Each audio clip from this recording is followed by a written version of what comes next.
Hey friends, I hope your week is off to a great start.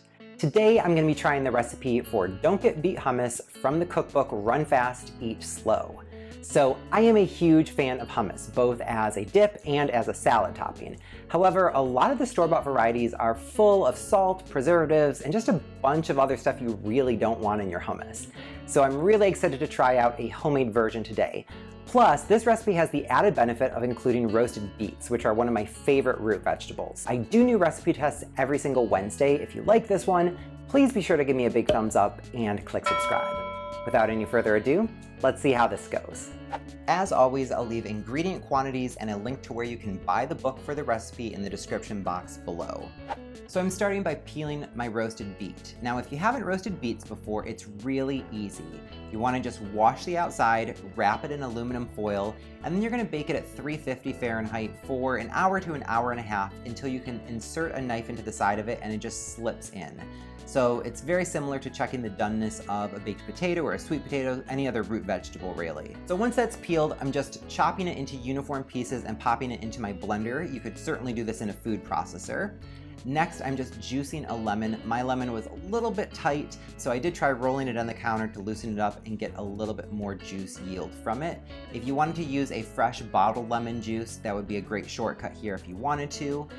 Since this is all going to get blended together, I'm just smashing my clove of garlic to make peeling it a little bit easier, and then popping it into my blender. So I'm using 1 can of rinsed chickpeas. If you wanted to use fresh chickpeas, you could use 1 cup of chickpeas, let them soak overnight, and then drain them.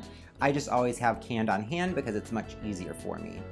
Next up, I'm adding in my tahini. Mine is a roasted sesame tahini. If you have raw tahini, you could certainly use that as well. And then I'm seasoning with just a little bit of sea salt. With all the ingredients added to the bowl, it's just a matter of pulsing the mixture and scraping the sides down to ensure that everything's getting evenly incorporated. Now, the recipe does say to add olive oil. I personally don't like to add oil to my hummus, so I'm just adding in some cold water. And the amount of water or oil you use is really just to reach the desired consistency that you like. So if you like a thick hummus, you're going to add a little bit less. If you like your hummus to be a little bit looser, you can add a bit more. So this is entirely personal preference at this point. I like to use my hummus for both a dip and a really thick, creamy salad dressing, so I typically like the consistency a little bit more on the thick side. Alright, so the hummus is all done. I let it chill in the fridge for about 30 minutes. And it looks fantastic. The color is really, really pretty. The texture looked great. So I am ready to give this a try. So I like to use carrot chips or vegetables rather than pita, but I mean, you do you. Really nice texture. The beet flavor is really dominant here. A little bit of the lemon. The lemon is coming through. Not really getting the garlic flavor very much.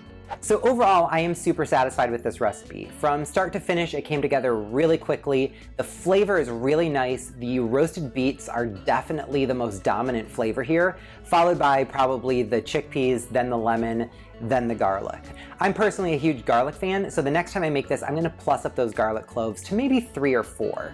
Aside from that, I'm super satisfied and will definitely be making this one again. I really hope you enjoyed this week's video. If you did, please be sure to give me a big thumbs up and click subscribe. Thank you so much for watching. I'll see you next week.